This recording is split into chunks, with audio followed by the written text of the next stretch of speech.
Hello everyone, my name is Keely. Welcome to my channel. Welcome back if you've been here before, and welcome to my May TBR.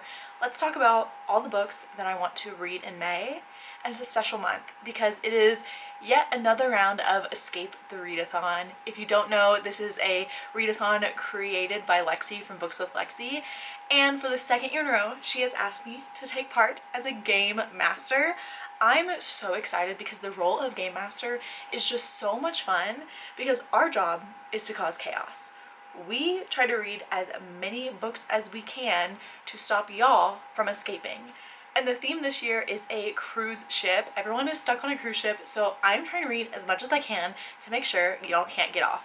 So I will leave Lexie's announcement video down below. You should definitely join Escape the Readathon. There are so many cool and creative booktubers, hosts, game masters out there that are taking a part of this. So please let me know if you are going to participate in Escape the Readathon and what team you're going to join. But I figured since my role is to cause chaos, let's make my TBR a little chaotic by letting a random spinner wheel choose the books I read.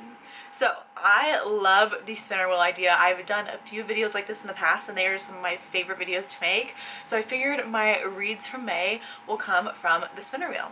And I think I'm going to do 5 spins.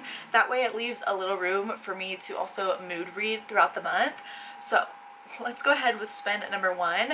I'm really nervous. I have not been in a romance mood lately and I own a lot of unread romance and I just have a feeling it's gonna land on there. Oh my gosh, what's it gonna be? What is it? Yep. One moment. Alright, so the first book the wheel chose for me was Savor It by Tara DeWitt, and this is an adult romance, but I'm also very excited for this one, and maybe it'll be the romance book that gets me back into the genre after the year I've had, but this one just sounds so intriguing. As soon as I saw it in the store, like last year, I immediately was like, I need to pick it up. So we follow this man as a chef. Yes, this man is a chef, and they are set in a small town on the coast of Oregon, and the coast of Oregon is one of my favorite places in the entire world, so that is all I need to know. But first book for May, and it's probably going to be a really good one. Alright, spin number 2. Let's maybe not do another romance, just to kind of spice it up, pun intended. Let's do a little, maybe different genre. Get some horror and thriller on here maybe? What is it? Oh! Okay, so I didn't even need to get up to get this one because it was right in front of me, but that is The Gunslinger by Stephen King. I asked for horror, and this is Stephen King, but this is not horror. This is the first book in his fantasy series. This is book 1 in The Dark Tower, and luckily, even though it is Stephen King, it is quite short. It's like 251 pages, and look at the font size. It's massive.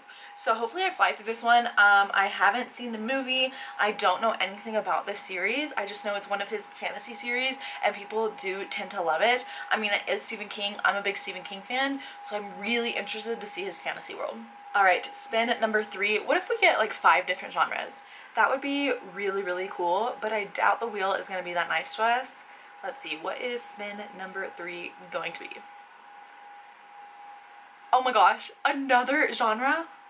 This is insane. So spin number 3 gave us our 3rd genre for this video, and that is Uglies by Scott Westerfeld, and this is young adult dystopian, which is like my favorite genre of all time. I will never get tired of young adult dystopian. I have been in that phase since I was like 13. Here I am at 29 and I constantly want more stories, and this is one of the like original dystopian series from way back when that I never read. So I'm so excited to get to it. Actually, since Sunrise on the Reaping came out, I have just been reaching and reaching for dystopian books. So this is such a good pick. Alright, spin number 4. Let's keep the good vibes going, although I might have just jinxed it. And what are we gonna get? This makes me so nervous but so excited at the same time. Here we go.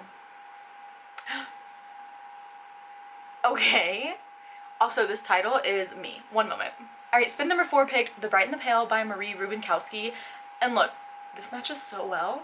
And I'm gonna be so honest with you right now. The reason I picked this book a few years ago was because the title describes me. Bright and pale. That's literally me.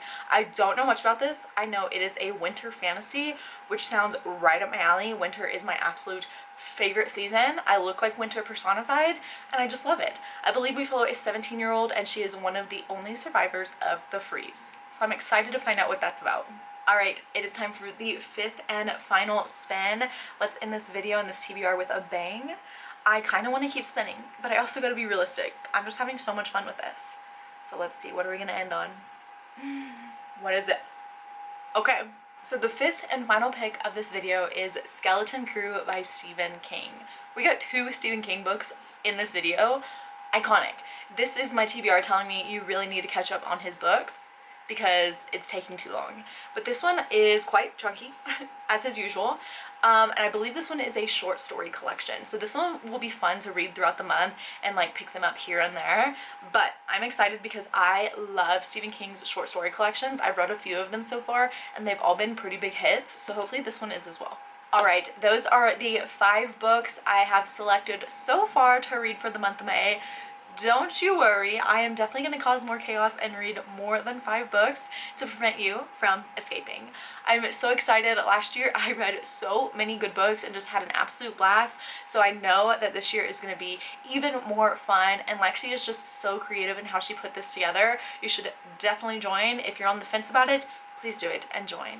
But that is it for this video. If you have made it this far, go ahead and leave the cruise ship emoji. But that is it. Thank you so much for watching. As always, all my social media links will be down below, and I will see you next time. Bye!